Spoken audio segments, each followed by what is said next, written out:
We should have known. Tristan, because you won the elimination challenge, you get to draw first. This will determine the cuisine of the restaurant you'll be working at. Chefs with matching knives, you are in teams. Greek. Filipino. Right? Indian. Where's Zubair? Filipino. Asian sensation. Let's do it. Indian. Thai. Thai. Portuguese. Portuguese, as okay. well. Caribbean. Caribbean. Thai. Thai, nice. Caribbean. Caribbean. Okay. Yes. Tristan, the winner of Last Chance Kitchen, who returns tomorrow, will be your partner.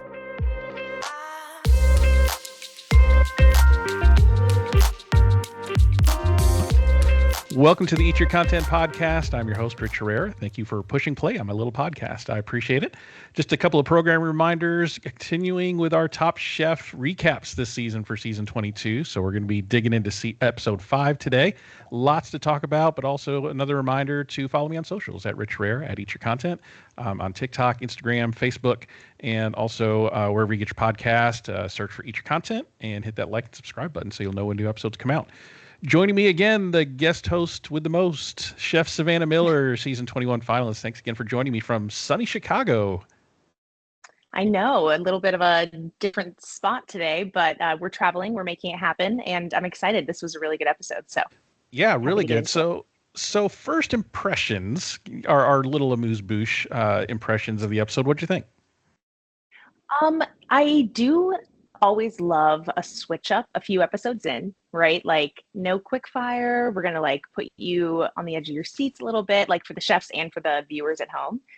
So I appreciated that. And for me, like working in restaurants, this whole episode, I thought it was cool to get like the behind the scenes and see them prepping and like in those spaces, getting the inspiration for the whole challenge. But I was wondering if from like a perspective of somebody else who doesn't have that line cook experience, if how you enjoyed it, because I heard from a few friends, they were like, it felt slower to me.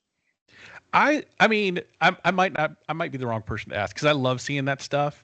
So I really like the episode. I remember one Valentine's Day, I was kind of late getting reservations to a restaurant for me and my wife, and so I called a place. I'm like, "Do you have any spots open?" And this was like the day or two before. He's like, "Well, the only spots are available are at the chef's bar.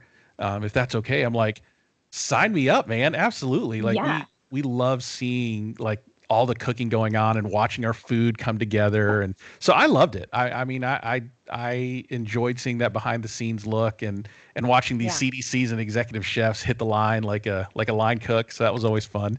But yeah, I thought it was a really fun episode. I love seeing the cultural mosaic of Toronto being featured, and really making it this is like a tourist spot. I mean, I know Top Chef really makes an effort to highlight the cities that they're in, and also the cities like tourism board and local government makes a real big push to get Top Chef in there. And there have been studies about the Top Chef effect. So I think Toronto is going to be seeing some boost in tourism dollars here. I mean, if I could get to Canada, if I can go to Canada, definitely I'm going to hit Toronto. I already got my list of these restaurants to go see, especially the Filipino one, which we'll get into. I love that segment. I'm going to unfairly probably give that the most time, but it was really interesting to see all of these cool little restaurants. So let's get right into it. No quick fire, as you mentioned. I mean, it's literally right where episode 4 left off. I mean, they're still in the stew room, still, mourning the loss of Zubair, going to LCK. I was like, oh no. And then of course, Kristen and Gail walk in and say, we're not done yet. We've still got some business. I know. The idea of them walking in, it gave me chills. I was like, oh gosh, like, because you're sitting in the stew room, you might be 2 glasses of wine deep or something, right. And it's like, here they come, and all of a sudden it's a different ball game, Yeah, that happened to you guys pretty early on, not for a challenge, but for a nice little scolding about get it together. Talking to the first of many, I guess. I mean, Kristen comes in like, get it together, guys. I know. She's like, hey, listen, like Tom is mad. But no, that was it was nice to be like, oh, what's happening? And then obviously to follow that with bringing somebody back. Yep. Bailey's back. an amazing start. Like I always love, obviously I'm going to think about like Kalina and our season and her coming back in, but like it's so funny to watch this because I see their facial expressions and it's like I think I know what they're thinking, because for us it was like, oh, Kalina, thank God. Like I love Kalina, like good energy, she's back. She was one of my closest friends, but you're also sitting there thinking like, man, we just got down to this number and I thought I was doing pretty good, and then they bring somebody back and then to be hit with, and now it's a double elimination. That's a lot of emotions. Yeah. Yeah. Well, the double elimination has come because you're bringing somebody in, so you got to keep the episode count to the episode count. So you got to get rid of 2 folks to kind of make it even. So we draw knives for teams. And how stressful are the knife draws on Top Chef? Like when you were doing it, you're like, oh, what am I going to get? I think they build it up, right? So it's the anticipation and like it's something that's out of your control, which can be scary. But for me, those things were like, I have no control, right? Like it almost made it easier in my brain, but I could understand depending on what type of personality you're bringing into the kitchen, not wanting to leave anything up to chance. But for me, it's like, yeah, I'm going to pick a knife. I don't know what it's going to be, but I'm going to pick it. And that's part of the fun, right? You just don't know what you're going to get, and it's always exciting to see. So let's see who got what. So we have the red team that is doing Indian cuisine. That was Lana and Vinny. We have the orange team doing Portuguese. That was Corwin and Kat. We have the yellow team doing Caribbean, Massimo and Paula, which it's got to be the most out of wheelhouse pick for both of those, right? When I saw them pick Caribbean, I was like, ooh, they might have a rough time. Yeah, and I think the pairing, I mean, just obviously hindsight's 2020. It's easy to say that now, but I'm sure those two together and Caribbean, I was like, oh no. Yeah, this might not end well. And then we got the green team picking Filipino, Henry and Shuai, aka the Asian Sensations. I think we have our new nickname for this season, the Asian Sensations. Last year it was the Power Bottoms with Kevin and Manny. So maybe we got the Asian Sensations. That's a great name for a band, by the way. And then we have the blue team with Greek food with Bailey and Tristan, both of which have immunity. Bailey by way of winning the Last Chance Kitchen, and Tristan's by way of winning the Elimination Challenge last week. And then we have the purple team cooking Thai food with Caesar and Katiana. So again, hindsight, we're doing a recap, but when you first saw it, any teams that you were really excited to see cooking that particular type of food? I think, yes, I was really, I think, more focused. I got excited about the pairings of the chefs. But I would say somewhat for that reason as well. Like I did love Bailey and, oh my God, Tristan. Yep. And I almost said Corwin. And I love that Bailey specifically was doing Greek food, because I think that, they were talking about the emphasis on high quality ingredients. And when we're doing this, it's all about having like the nicest oil and this and that. And I think that is reflective in some ways of Italian cuisine. So for me, that seemed like, oh, this could be really good. Also, they've both been killing it. And she's like in this hot streak where that confidence is coming in. So for me, I was excited about that. And I really liked just the emphasis on how much they were talking about Vinny and Lana, like not having the Indian cuisine experience. So, it gears you up to like wonder if they're going to knock it out of the park, or, if it's not going to go so well. So those were the exciting ones for me. Yeah. What about you? I mean, obviously the Filipino food. I was really excited to see Henry and Shuai, an Asian pairing cooking Filipino food. I thought that was just like glove in hand. I thought, they should nail this. At least if they've never cooked Filipino food, at least it's kind of in their wheelhouse a little bit.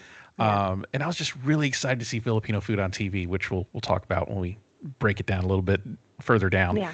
But I was just really excited to see that. So, and they didn't disappoint for the most part. So let's talk about the return of Bailey for just a second. So Bailey comes back energized, revitalized, refreshed, and really found herself through LCK. I mean, she even said it herself that she wasn't cooking who she was in the first 2 episodes. I think she was probably cooking to what she thought the judges wanted, but not really cooking her food and really loving it. And then seeing her go through that in LCK, and then obviously as we see through this episode, it's a different chef that we're watching right now. I mean, it really is a 180% or 180 degree turnaround for her, and I'm really happy to see it. What did you think when you were seeing this go through the episode? I agree. Like, I think it's something that even if you haven't competed in the show, if you're listening to someone say like I was cooking for the judges and then I realized that I needed to cook for myself, you can still relate that back if you're a chef to working in your kitchen. Like I am making food. It's important to care about what the guest thinks and like how can you anticipate their needs and like what are people really interested in, what are the trends, right? But ultimately, like the best food is going to be the food that you are putting your whole self into, and it's really hard to do that when you're coming from a place of pleasing others. So I could resonate with that, but I thought it was cool because it made me think about any chef like in any kitchen who may have felt that before, and I just think it's like a universal feeling, and it's really cool to watch somebody have that realization like on TV and to watch like them blossom. Yeah. Yeah, our little Bailey's just growing up into a beautiful flower. It's I so exciting know. to watch. And Yeah. it's so early that you kind of hope to see that she continues to like grow, and she's on a roll like you were saying before. Yeah. Just really cool to see, and I couldn't think of a better partner than Tristan for Greek food, even though they're both not really, and even Tristan said, I'm not really familiar with cooking Greek food. But the time at the restaurants, I think, really helped them in particular.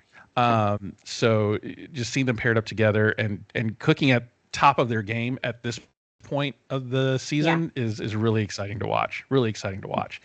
They seem like two level-headed people also. Like they just seem like you can't help but watch this episode and be like, if you're playing a sport, who would you want on your team? And from a completely just like a human standpoint. Do you know what I mean? Like take the pedigree and the accolades or whatever out of it. I don't care what type of food you cook, but like, can we work together? I think that like watching them, especially talk in the car, I loved that energy and they were having fun, but it was serious. And I just felt like that mutual respect. I just wanted to say that because that was really fun to see. Yeah.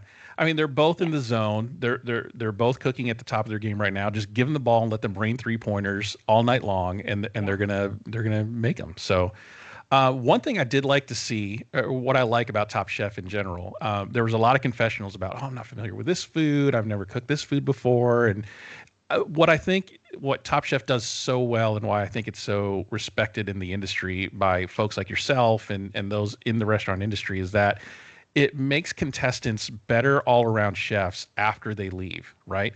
I don't think there's a lot of cooking shows that do that, because it forces you to go outside your comfort zone in a way that you can apply to your real life every day, when you get back to life and reality. Like, Chopped is fun, but there's not going to be a whole lot of like weird basket ingredients that you're going to be able to put together, in 20 minutes. That's not really a skill that you're necessarily taking with you, unless, you're me and I'm looking at my cupboard for leftovers for dinner tonight. But, for professional chefs, that's not necessarily a skill you're going to carry with you. So I wanted to ask you, what skills or challenges from your season do you still apply kind of those principles and practices today? Boiling fish. No. How to boil a fish. Well, I technically never boiled it the first time. So I feel like we're actually still riding that train. But in general, a broad answer would just be like, for me specifically, and I've said this before, but like just the confidence and the ideas that I had in being able to like execute those and trust that vision, right? That's not really so much like a physical task as much as it's like an overarching whole element over everything, right? It's like a filter on everything else, which I think I really took home with me. But outside of that, just being adaptable to like any space, especially relating it back to like this episode, they're cooking outside, right? And we have a moment where Lana's kind of talking about, well, I'm a private chef since COVID and I bounce around and I'm really used to having to work in these makeshift kitchens. And that's something that Top Chef, like if you're there for at least 3 episodes, you're probably going to work in a makeshift kitchen, right? Right. Whether it's for a festival and you're outside, or you're in a restaurant and you're just not familiar with that equipment. I think that was the biggest thing I took home with me. I almost just have I have more confidence to do those things because I've done it under the craziest circumstances. And so now I don't really bat an eye at like, oh, okay, where are we doing it? Okay. Like, well, we'll cook in a field. We're gonna go to this person's house. Like, I haven't seen the kitchen yet, but I know we can figure it out. Like, that for me was a big one. Yeah, like there's no crazier place you're gonna cook than on a beach in Wisconsin with a dude throwing kerosene at a fire, right? Like that's Except the maybe top. a cruise boat in Curacao, but Yeah, cruise ship in Curacao. Yeah, but right. there's only 14 episodes, so there's nothing crazy after that. But yeah, so sorry for the spoilers, but That's okay. I mean, not really. Yeah. Well, yeah. What's the rule on spoilers? It's been a year. I think we're good. Well, yeah, and also it's like I feel like we start every episode with "This is who I am," and so it's kind of like, well, I definitely made it to the end. You know what I mean, saw the I do post. say finalist. I do say finalist. So I mean, No spoilers, no spoilers. but yeah, just like the adaptation. You know what I mean? Like you're always being thrown in these crazy circumstances, and you're always expected to be performing at the top of your game, and that alone is just like something that is very specific to Top Chef for me. Right. Yeah. So let's talk about some of these restaurants that the chefs went to. So for Indian, they went to a place called Dulce. I'm probably pronouncing these wrong. Portuguese Mercado restaurant. That looked great with the little greenery hanging off the ceiling. I mean, come on. That looked Gorgeous. fantastic. Gorgeous. Caribbean, I'm going to mess this up. Miss Licklamore's. I think I got that right. Right? Yeah. Close enough. Filipino was BB's. Greek is Solus, and Thai was Keen. All these restaurants look fantastic. Like I said, I got them all on my list to go visit because I definitely want to try them out. Any particular restaurant that you saw that you're like, oh man, I really want to try that food?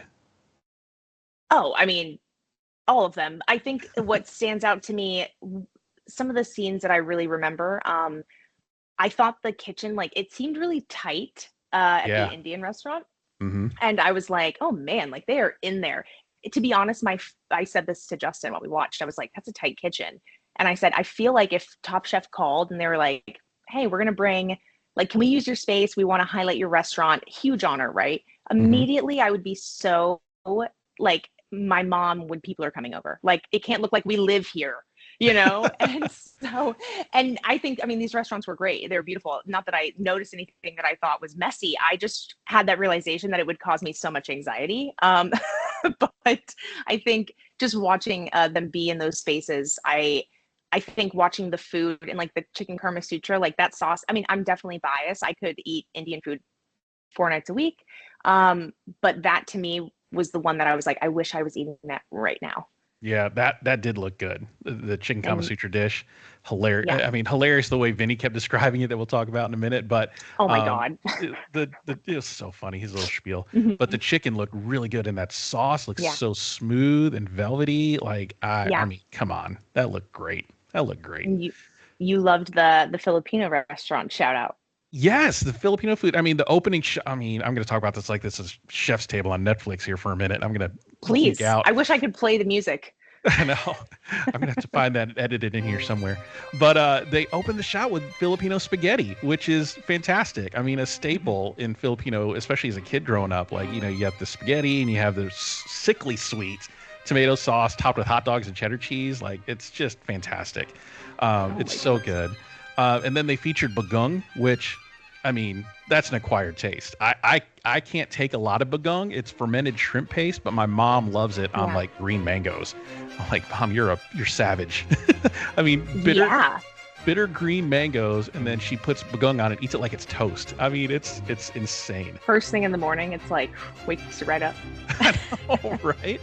But I loved what they were cooking. What Henry and Shuai ended up deciding on to do is a rose caldo base of congee, essentially, and kari kari, which a rose caldo is so fantastic when you're sick. It's a rice porridge, heavy in ginger and garlic, and when we're feeling not so great, we'll add extra ginger in there, and that'll just heal you right up. I mean, it is so good. And then they top it with kari kari, which I thought initially was kind of a weird combination because kari kari is like this thick peanut butter like stew. And it's usually made with oxtail. It's got eggplant, string beans, bok choy, and peanut butter and peanuts, and it's really, really good and comforting. Like on a winter day, you know what they're saying in the show. But to pair that with the congee, because one is very ginger forward and the other one's kind of like peanut buttery, almost peanut buttery. it was weird to me the way they put that together. Yeah. But I mean, I guess you could extrapolate some flavors and leave off some, and highlight maybe some of the ginger. It didn't quite pay off for him though, unfortunately. But I love seeing that it was there, and I love one scene too where they were measuring the rice. And Shuai was like, "This is how you measure rice. You put the rice in, you put the water in, you stick your finger into the first knuckle, and you're good." And it works. Like I do that every time. But apparently, it only works on Asian fingers because my wife, who is not Filipino, tries it, and she's like, "I can never get this right. The rice is always wrong." I'm like, "I don't know. I got it." So when she starts making rice, she's like, "I need your Filipino finger. Come here, put it in the rice." Oh my gosh. That's so funny. At the restaurant, I was taught, because we make rice every day, we still measure, but then to check, when I put the net in, I will essentially we use a zojirushi, and I will put my hand flat, and I know where it's supposed to come on my hand. Like I kind of do this, and I know where it's supposed to come here. And that's how I've always been taught. And sometimes people will be like, "We're good." And I'll be like, "Hold on," and it's like, that's how you tell. But I definitely am not confident enough to only do that. I measure and then I check. Well, that's me. I don't even measure the rice. I just pour whatever rice I feel like eating that night. I rinse it out, and then I'll put some water in it, stick my pinky in there. If it hits that first knuckle line on my pinky, I'm good to go. You're good. Doesn't matter the rice, long grain, medium grain, short grain. It just works. It's weird. Try. Yeah. Let me know how that goes. I will. See if the theory holds that only Asian fingers works. I know. For that. I'm like, I'll report back. Another thing about, I think, Filipino food in general, I think it's so underrated right now. It doesn't get the love that the other Asian cuisines get, right? But it's the next big thing. My favorite Filipino food is sisig, which is like the fried pig parts. Usually it's like ears and the snout and all this, like all the off parts of the pig. And it's got chilies, and you throw it a fried egg. I mean, it's great. It's delicious. And, I hope to see Filipino food kind of get its time to shine. I love that they featured on Top Chef. I don't think I felt more seen on an episode of Top Chef in my entire life. It was so fun to watch.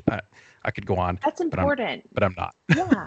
But you should have your moment. I mean, not like, I think it's important, right? Like for them to showcase these things, and you saying that is reiterating the whole point of like why they should be doing these things. Because I mean, not to get on my soapbox, but America is vast, and there's a lot of things going on. And if they really want to showcase Top Chef in America, or I mean, obviously we're Destination Canada right now, but you know what I'm saying.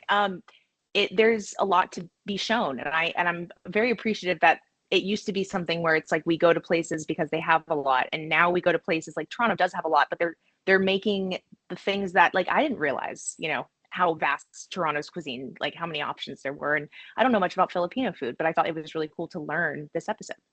Man, if you ever come to Jacksonville, visit your friend. We have Filipino population here is the largest minority population in Jacksonville. It's like 35,000 some odd Filipinos here. A lot of nurses, a lot of hospitals, a lot of nurses. And there's a lot of really great Filipino restaurants here. So, next time you're in town, text me. We'll go get some Filipino food. Absolutely. Yes. So one thing I loved about watching these chefs cook on the line is that they threw them in the lunch rush. Like they didn't do it during that like 2 to 4 hour where like, it's that between time between lunch and dinner. They threw them right into the weeds. I mean, what did you think of that? It's such a treat and a gift for them to give them this opportunity that there is no chance there's not a twist. You know what I mean? Like, if they were like, you're going to go have lunch at these restaurants, and you're going to have some behind the scenes time with the chef and get to see how they make everything, and you can ask any question you want. And they weren't like, and you're going to be running saute while you're doing that, then it would be too easy. So I loved it. I think it would have been honestly kind of boring otherwise, right? Yeah. I mean, real diners eating their food. And I don't know if like they, like the catering gig that they did later on, for this challenge, like probably open for business. These are real customers coming in probably. And then you walk in, there's a camera crew, and you're like, what's going on? Oh yeah. You got guest chefs. Can't say it's Top Chef. We got guest chefs cooking for a documentary or whatever. And I'm like, oh, cool. So it was just fun to see kind of working a real day, a real lunch rush, which was really fun to see. So I want to talk about Corwin and Kat's croquette for a minute. So we got the return of the croquette.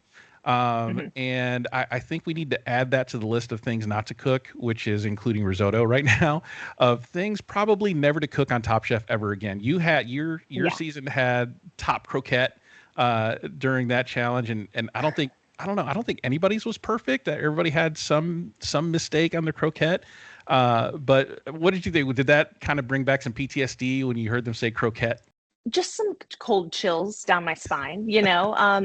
I guess I mean, I love a croquette. I've never really thought about them much ever until I went to go do the show, and then it was like everyone. I would never think. I guess I just wouldn't think to do a croquette. Like it wouldn't be on my top list of things, and I was so surprised that so many people were like, "Oh yeah, I'm doing a croquette, man." And then to see it again, I guess I'm just still like, "Oh, maybe I need to eat more croquettes." I don't know. It's funny. That was my thought. Yeah, yeah.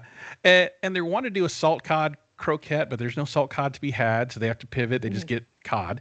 And then it kind of bites them. You know, they put way too much salt in there to kind of mimic the salt cod. And then when we get to judges table, Sarah is asking them like, you know, what did you do? What did you do? Well, we put a lot of salt in there. Well, salt leaks moisture. What did you? It almost like was like scolding them. Like, what did you think was going to happen? Like, don't you know how to do this? And when you're in the moment, in the heat of the moment, you don't think about those things. But then you kind of maybe you're in judge table and you hear that and you're like, oh, facepalm moment, right? 100%. I mean, like I thought Sarah was savage in the best way. Like I thought I was happy to see her. Like she's coming in and it was that mentality of like, you can't fool me, you know, like I know that I'm not here every episode, but I've done this a few times. And I think that sometimes the contestants that come on as guest judges have the backbone to say some of those things, because sometimes, you know, as a judge, I just think it's more of a mentorship, a long-standing relationship where, you know, if you've been on World All Stars and you were a finalist in your other season and then they're like going to fly you out for one day, I'd be letting it rip. Not that I necessarily am that person or should be in that position. I just mean like I loved watching her come out and be like, no, I'm going to tell you what I think, with that comment specifically. And I think it's so easy to get like, if they wanted the salt cod and then they don't have it, it just seemed to me like a little bit of, you know, you're zeroing in and you're kind of, and I don't know if they would have done it that way. Were they trying to just like mimic certain flavors? Were they trying to give it more seasoning so that they could like not pass it off as salt cod, but do you know what I'm saying? Was it just, no, now we're just doing, you know, this cod croquette and we're just seasoning it like we normally would. And we just kind of weren't thinking in that moment. I'm not sure, but the whole thing start to finish was an emotional roller coaster. We'll get to it, but yeah. And I totally agree with what you're saying about having former Top Chef contestants as judges. I think they're the best judges. I loved seeing Sarah Bradley come back. That was a nice visit from her. I had her on my pod as a guest, so that's episode 19. If you're listening and you want to check that out, yeah, she was a great guest, and because I interviewed her for World All Stars, so had a lot of cool behind the scenes story on that. Episode 19, go check it out. But I think there should be, and they're doing this more and more. And I think this was basically since the COVID season when they filmed during COVID and everything's kind of like locked down. They were in a bubble. So they didn't have a whole lot of outside people coming in. They just kept it to the contestants and this rotating group of former Top Chef judges. And I gotta say, that's one of my favorite seasons is the COVID season. Because the judging was just different, right? Because they knew what to expect. You can't, slide things by them because they've been there, right? I know when you're trying to BS me in your story about this food. So having Sarah on this episode kind of brought glimpses back from that season. I thought it was really good. One thing I think Kat did too, she kind of shot herself in the foot when she was describing her dish. She's like, oh yeah, we meant to get salt cod and we didn't. And even Tom called and was like, why did you tell me that? Now I can't stop thinking about it, right? Now I'm thinking, oh, if salt cod was in here, it would have been great. Don't tell me that. What did you think about kind of Kat doing that? Well, I think it's one of those things where it's like, I do that a lot, right? I can name like 5 times off the top of my head where I put my foot in my mouth in front of Tom. So not passing judgment, but I just think it makes you think like, if they're judging the dish for what it is and they didn't like it, that's okay, maybe you were going for this thing and it didn't work out.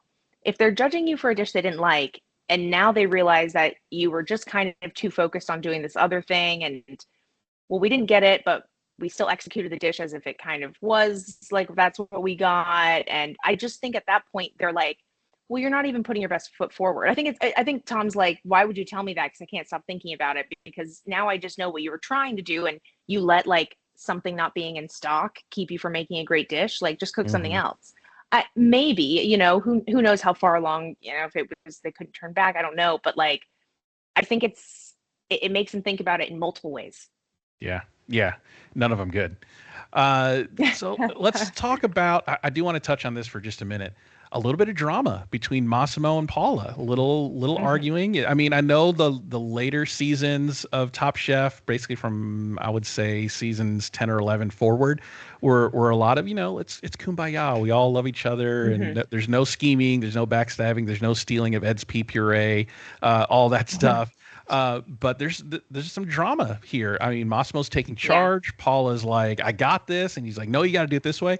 And that's, you know, one thing, you're all professional chefs all on the show. And probably that is annoying to have another chef trying to tell you how to do something and you know how to do it. So what were your thoughts as you were seeing this kind of unfold? You know, it's hard because everyone's acting out of fear. Yeah. And like, I think it's so easy to spot, like in the workplace is where you normally pick up on that. It's like a service and someone's moving a lot, but they're not doing anything. And then all of a sudden you're like, everyone calm down. So for me, that's how it felt. It felt like a service was going wrong. And even though things, you know, nothing had actually too bad had happened yet. Like, I think at one point we wanted the beef a little longer. We're going to do this. And now we're worried about like the prep time, and we're getting to crunch time. Massimo thought that they needed to start this project, and she's like, we're good. Who knows in reality what was actually happening, but I thought Massimo was, you know, kind of freaking out a little bit. And at the end of the day, if you can't control somebody, like if they're drowning and they're punching you in the face, what are you going to do? Like, you just have to kind of do this. I just felt like that's what it felt like to me watching this whole scene go down. I felt bad for Paula, in my opinion, because I think that Massimo is a big personality. And I think it just seemed kind of like, oh no, how do I deal with this? And then it gets worse, and then it gets a little worse. And now I'm standing up for myself, and now we're fighting. And it made me sad. It made me a little sad, although I love the drama. Yeah, I mean, it's reality TV. It's reality TV on Bravo. You got to have some drama in there. But yeah, he was really going after her. I was like, whoa, man, calm down. You're up here. I need you down here, right? Yeah. So, but you know, they kind of kissed and made up later on. The confessional was really funny. Yeah, I mean, it was really funny. He's like, I'm sorry. He's like, yeah, you were an asshole. it was really funny. I know. And then he looks straight to the camera, goes, I handle stress very well. And then the side eye was just hilarious. It was the best. It was the best. It was all worth it because they made up. Yeah, I was going to say the same thing. It kind of made it a little bit better, and you know, heat of the moment of the drama happening, of the pressure of cooking and everything. So I get it, but at least they made up, and they're not, you know, bitter enemies and rivals through the rest of the season, because we don't want to see that. We want to see everybody get along.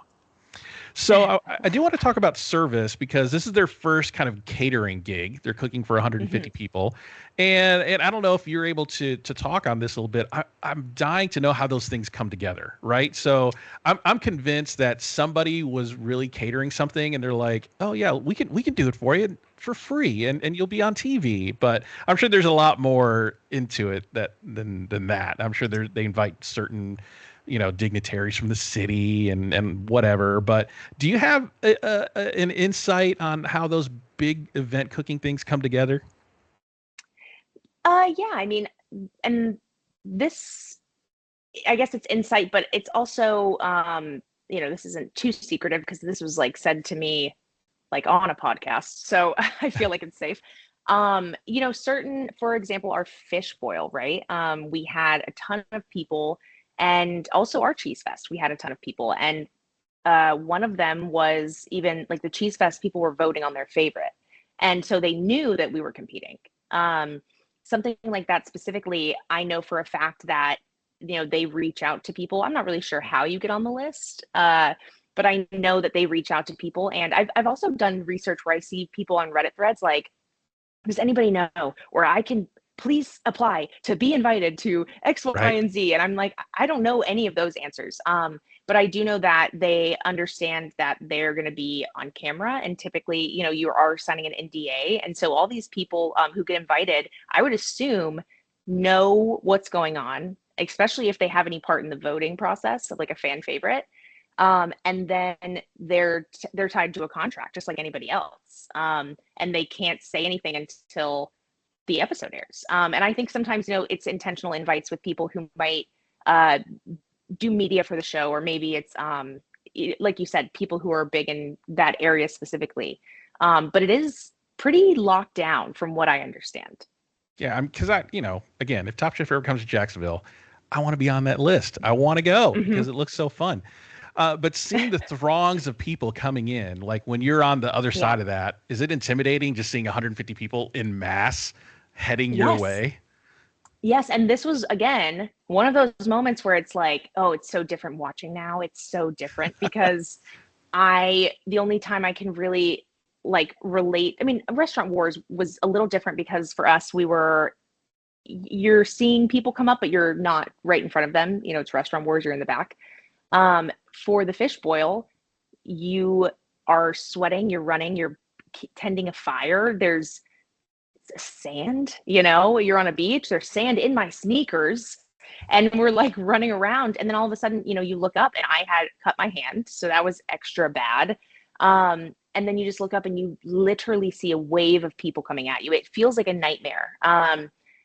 And I'm sure some people who were prepped and felt really great about their dishes were like, hey, let's do it, For me, it just brought me back to that moment where I was like, oh no, like, it's like, have you seen that meme of that guy that's like, people keep coming in the kitchen, you still got to cook. Yeah. And that's how it feels. Like they're going to keep coming, bringing the plates. I was like, oh no. So that was scary. And I watching them walk up on them, I actually feel like they had a little easier, at least this time, because you had a partner. And so for us, tending a fire, it's later on in the season, but like serving all these people solo, boiling fish, right? On the beach, it was traumatic.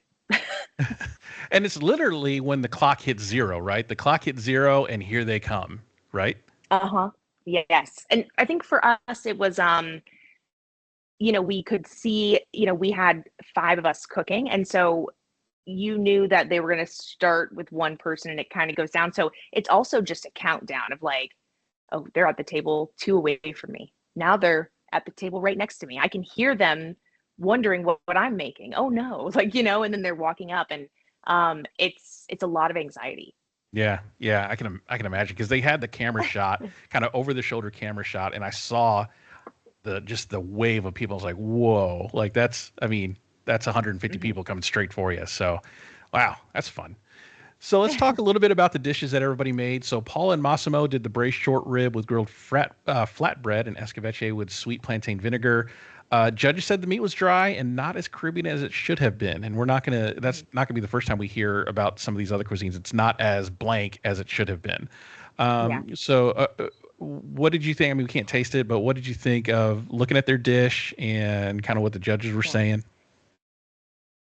I think that they, like some other people, but I mean, this team specifically dealt with the issue of not leaning into the challenge enough, obviously, but like in the way of you're having I think they're thinking about it like, we gave you all this time inside this restaurant, and that's a gift, right? So what are you going to do with that gift? And you're always supposed to focus on how can you put yourself out there.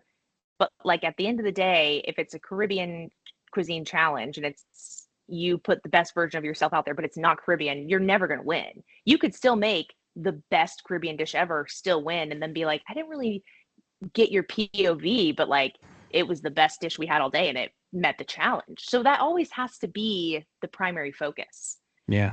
I mean, Vinny and Lana, we'll skip down to them real quick. They had the same issue. So Vinny and Lana did Chicken Kama Sutra. Yes, like the book. What they took from that was just putting a lot of love into it. Sorry. I had to do it one more time. But that was my favorite moment. Yeah, just the montage of him saying it over and over again. I love that. It was so funny. But yeah, they had the same problem because Vinny put too much of himself in the dish and not enough of the Indian influence. And I love what Gail said is, I don't know who Vinny is, but I know who all his mentors are. And that's scathing, right? Especially on a Yeah. show like Top Chef, where the biggest thing you can do is put yourself on a plate. He's putting what sounds like everybody but himself on a plate. He's putting his influences, but that's a fine line, right? Because he kind of cut his teeth at what was it? Nope, not Nomad. Noma. Nomad. Yeah, not The Noma. Nomad, yeah. Yeah, Nomad and all these other restaurants. And that does become a part of who he is a little bit. So where's that line? I see this. I agree with you. I think I'm just going to say this because this is another Sarah comment that stood out to me. Like Gail's comment was, I think that was right after Sarah said, like, this is Top Chef, not top who you worked for, or Yep. top, this is the restaurant I worked at. I was like, oh God. I think that it comes from a bit of like when you work at these really high-end places. I have not necessarily, like, I've never worked in a Michelin star restaurant. This is my thought process.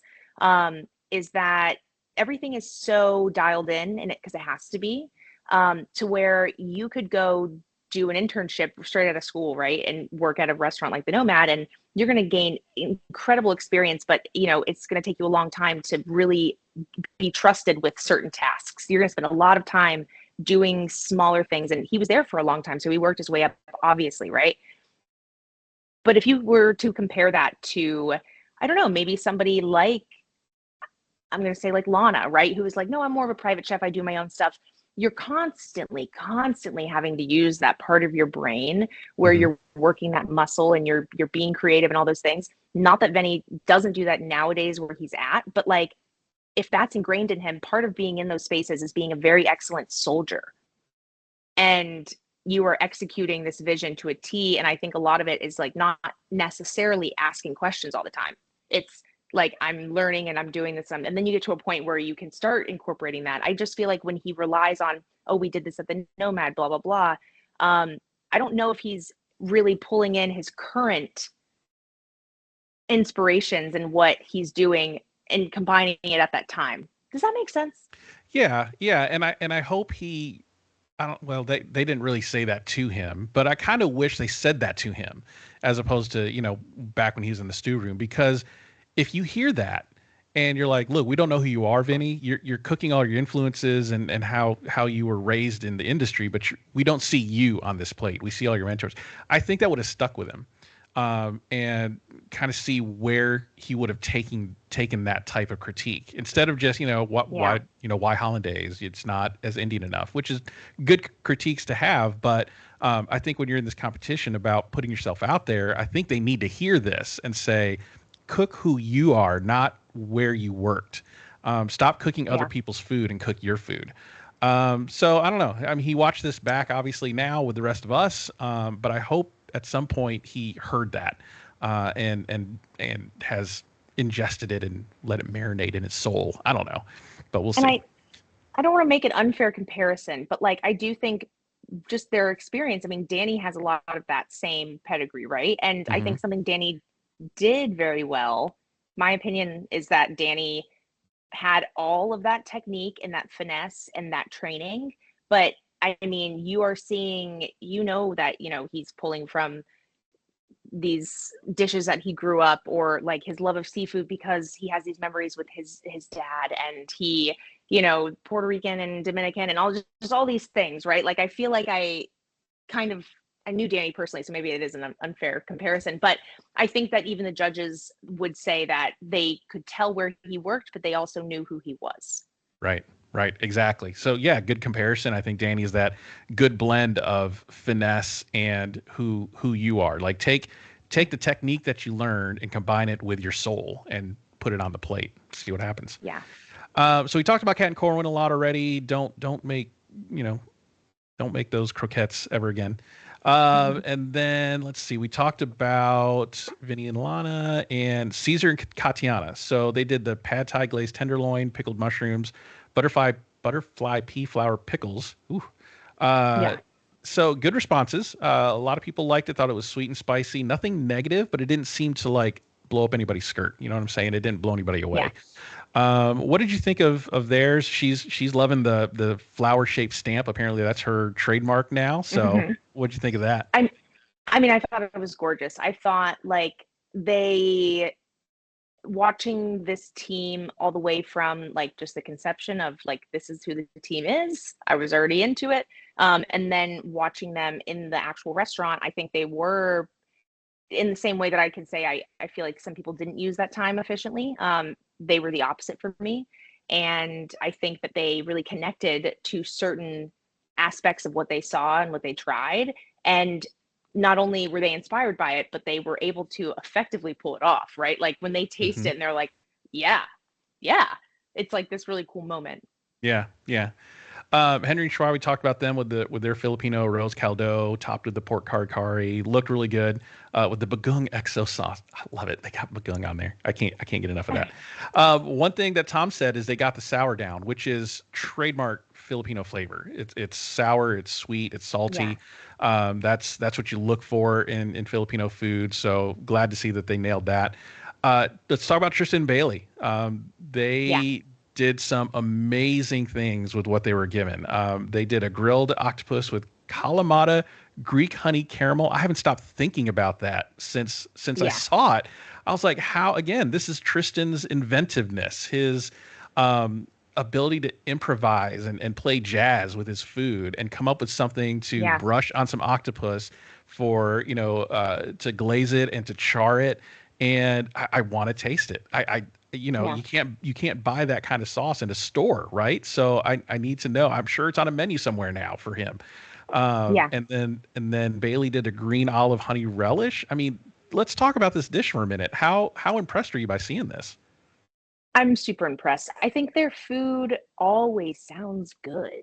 Like I think, especially I'm thinking of Bailey in Last Chance Kitchen with the dish where you're doing the same ingredients, where she made that panna cotta. Insane. I've literally been thinking about that. And then obviously, just them being together on this team and hearing you think like, oh, salty, sweet. It's not only just sounds delicious, but like it really is like it has to be this incredible punch of flavor. And that's what, they want. I think that's something even Vinny said in the car was, oh, Indian cuisine, like it's going to be easy to make a great impression because it's packed with flavor. And that's something that they did on this team actually better. So I think that was cool. Yeah. I mean, octopus by itself is a whole lot of nothing.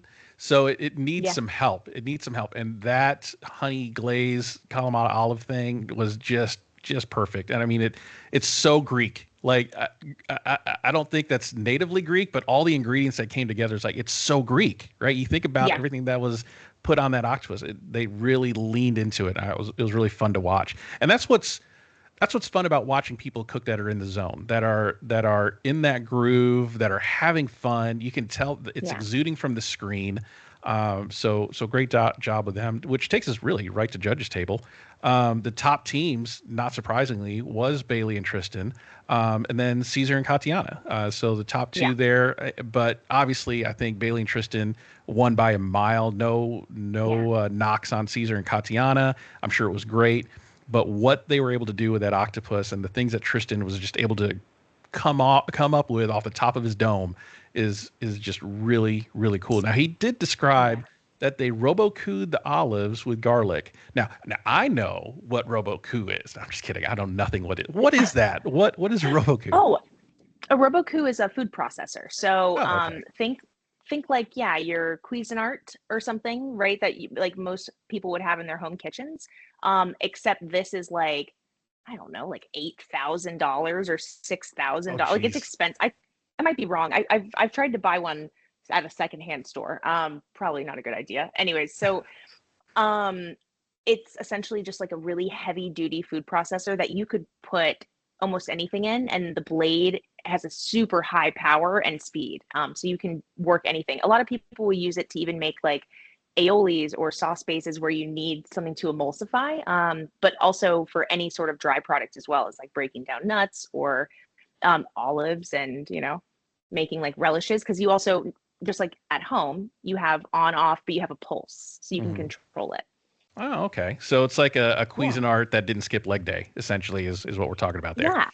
The same way the same way that you say like, oh, I Vitamix something, I'm I blending it. gotcha. If I say I RoboCoot it, then I put it in the food processor. Oh, okay. So it's the name brand of the thing. It's like a Kleenex. Yeah, Q-tips. Yep. Yes. I gotcha. Yeah. I gotcha. Okay. Band-Aid. All right. Okay. So I was like, what is that? I mean, I could have Googled it, but I didn't. I wanted to ask you. So yeah. Yeah, So being Bailey helpful. and Tristan, what's that? I said I like being helpful. That's great. So Bailey and Tristan win by no surprise, and that's back-to-back immunities for them both, which is so neat to see. What a great spot Yeah. to be in, right? Yeah. That's just another cook that you can get under your belt where you can just relax and cook basically cook what you want to cook because you know you're safe. And really just giving you that more opportunity to get in your groove and discover more about yourself. And what a time to do that for both of these chefs. What'd you think?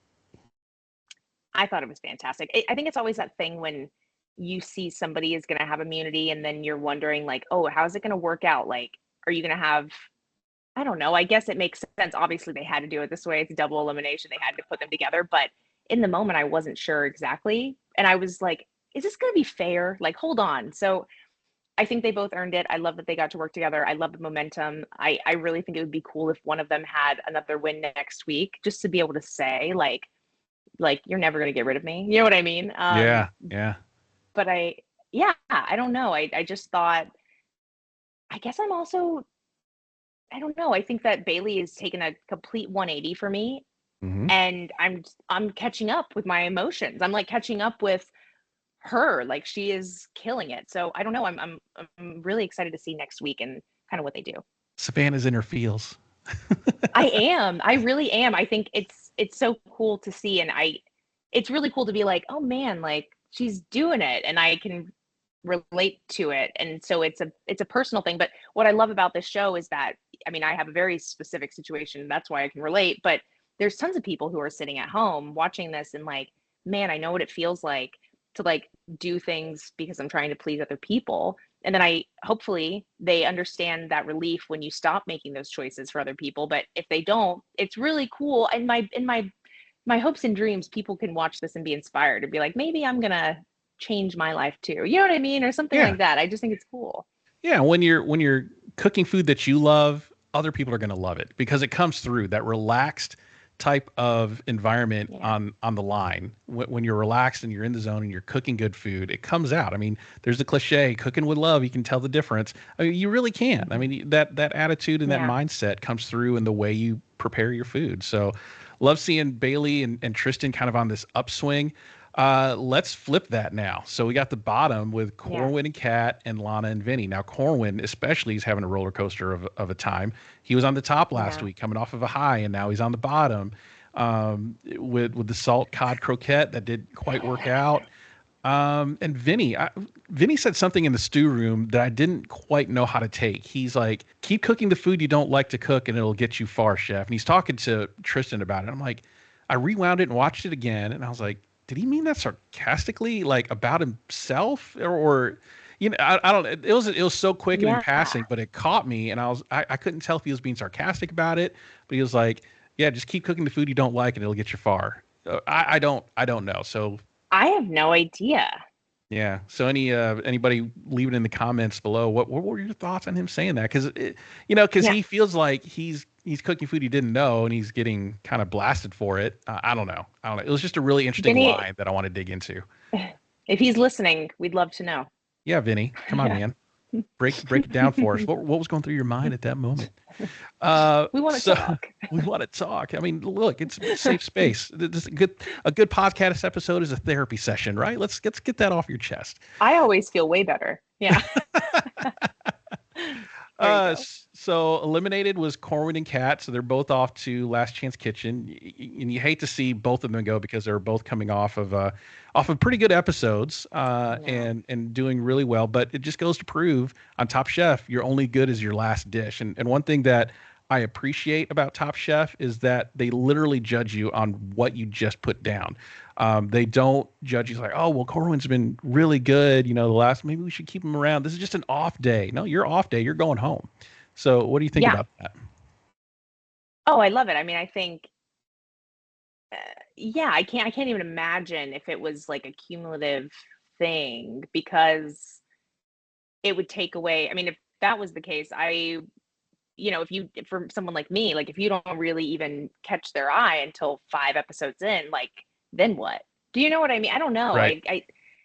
I think that you have to base it off every single day. And what that does is it gives people a fighting chance, right? Like, if you get to wake up, and it gives you that newfound sense of hope. If you had a really terrible cook and you wake up, I mean, for me, when I had those days where I just remember like being like, oh no, it's so bad. It's so bad. And like getting to call home, and like the number one thing that any of my support people would tell me is like, okay, get over it. Like, you survived that. Like, you have no time to literally think about that. And the reason that I have the ability to do that is because the judges aren't thinking about it anymore. Yeah. And I believe that, I really do. Like, they really take it into account. I think in our season, they were honest about like, if we ever have to get to the point where we can't decide who should go home, we will take into account the quick fire, which I like. I think that's fair. It's all in the same day, etc. But you're not going too far back. Yeah. Yeah. So let's talk about LCK now. So we go right into LCK. There's 30 minutes total. And then the first 10 minutes is prep time. And then the last 20 minutes is cook time, and they're not allowed to use their knives or really any sharp object for the rest of the challenge, which kind of, bites Corwin in the butt there later on, as we see. And then Tom says you're going to prep for something, but you're not going to know what until after the 10 minutes. So be mindful of that. And then he brings out salt cod, which is hilarious because that's what they both wanted. So he was able to find salt cod somewhere in Canada, but they couldn't, which is yeah, funny.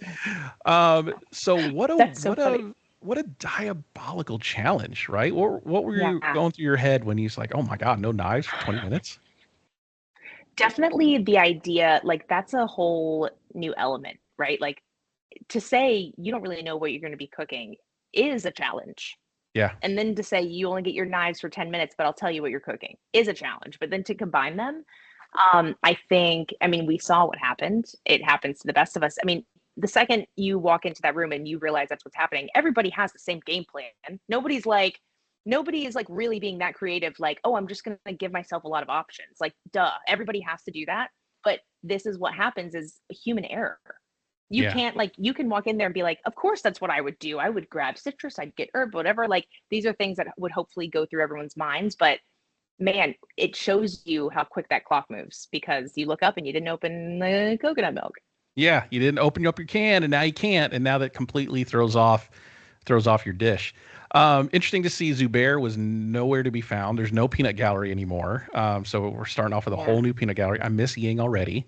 She's gone from my life now, and now we're not going to hear her really positive attitude through the rest of Last Chance Kitchen. That's sad. I know. I think let's just throw Ying in at the finale. Yeah, let's just do that. Put her in Restaurant Wars. Yeah, put her in Restaurant Wars as like a guest or something. That would be great. But I hope Can she be fan favorite still? Can she still win fan favorite? I'm campaigning for it. I'm going to campaign for it. So we'll see what happens.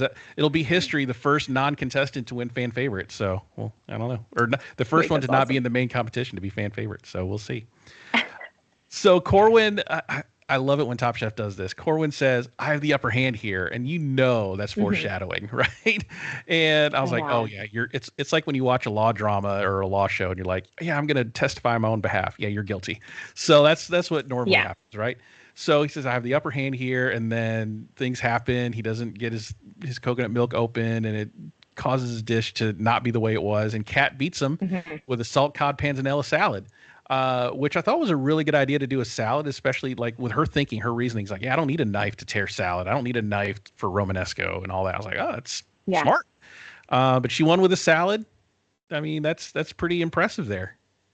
And I loved the moment of her being like, when she's tearing those maitake mushrooms, and like, that resonated with me. Like when you said you felt seen, that was when I felt seen, because I'm not from LA, and like, I probably should eat more salad, right? But I do love salad. And I also, at our house, Justin has his garden and stuff, like, not to be cheesy, but like, we'll go pick stuff and like, oh, let's make like a nice big thing from what we have growing. And, we're not sitting there and like perfectly chopping anything. Like the idea is that like it is rustic and it's more beautiful. It's always more beautiful when I'm letting it kind of shine and be unique. And so I love that she did that because that's what I would have done. Yeah. So Kat wins with her panzanella salad, overtakes Corwin with his coconut green curry inspired salt cod. So Corwin is officially eliminated. He is gone from the competition after doing so well. He hits the bottom and then finds some more of the bottom there in LCK, and he's eliminated. So Kat moves on, has a chance to come back in the main competition. We'll see how she does. So let's go over the points. Let's see how he did. Oh no. Yeah, right. I did forget to add 2 points to Bailey last week for her LCK win. So I forgot to add that to my team. So last week's episode 4, increases my total to 18 to your -4 for episode 4. No. Episode 5, running it down, we have Bailey Sullivan with the elimination win with 7 points. We have Corwin Hemming, bottom of the judges table, -2. Kat Turner was bottom of the judge table, -2, but her LCK win is 2 points, so that erases her -2, essentially 0. And then Tristan had the elimination win for 7, so I come off episode 5 with 12 points.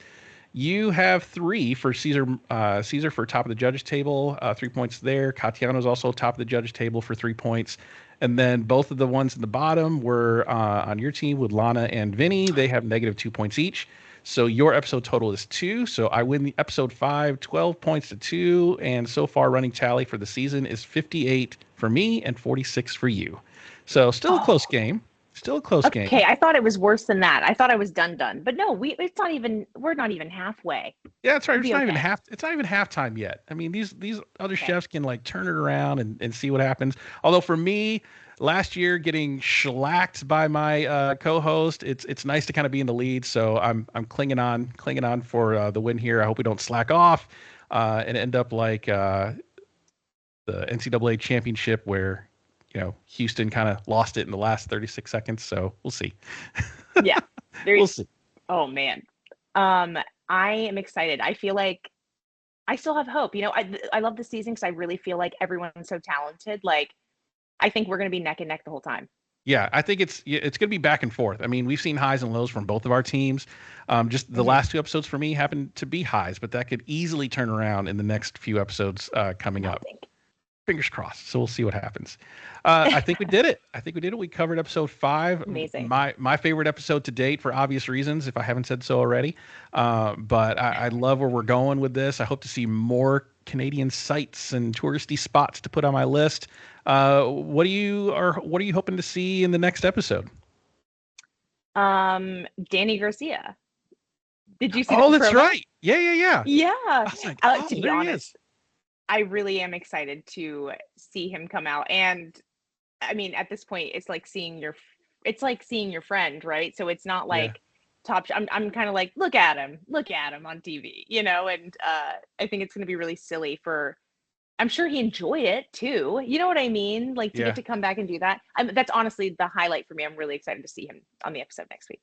Were you pointing at the TV going, I know him. I did. You know what I actually said? I mean, I have self-deprecating humor, so it's fine. I told Justin, I said, I might be in next week's episode. And he said, why? And I said, well, because they're going to introduce Danny, and then it'll show a 5-second clip of like me standing next to him and then being like, Danny, you win Top Chef, and I'll be on TV.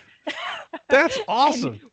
We thought that was silly. I don't know if that's actually happening or not, but I was like, oh, it'd be so cool.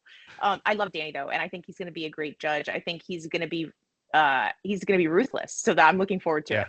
Yeah. That's great. That's awesome. And if you do show up, we'll do a screen grab of it, and I'll say, look, this is on the show. There you go. There you are. I made it. Yeah. So awesome stuff. Thank you again for coming on and breaking down this episode. I thought it was really fun.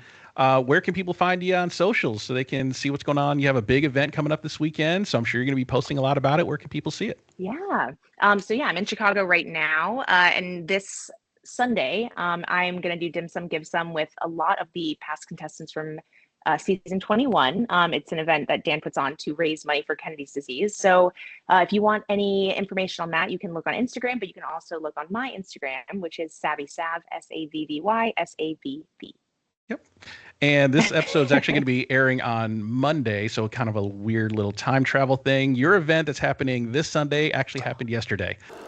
People assume that time is a strict progression of cause to effect, but actually, from a non-linear, non-subjective viewpoint, it's more like a big ball of wibbly-wobbly, timey-wimey stuff. So, so yeah, you know what? When you listen to this, go check out all my fun posts about it. yeah, because it'll be all up and on there, and looking forward to seeing There we go.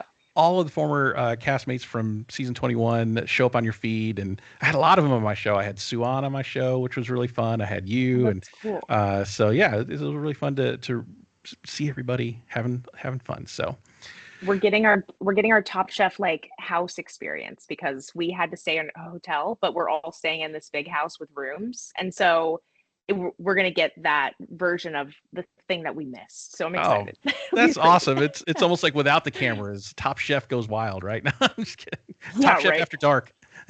I'm worried that someone will actually be recording, but hopefully not, right? Hilarious. But yeah. Awesome. Well, thank you so much, Savannah, for being on the show again. Always have fun doing this, and looking forward to next week. And thank you again for your time. Thank you. I'm so excited.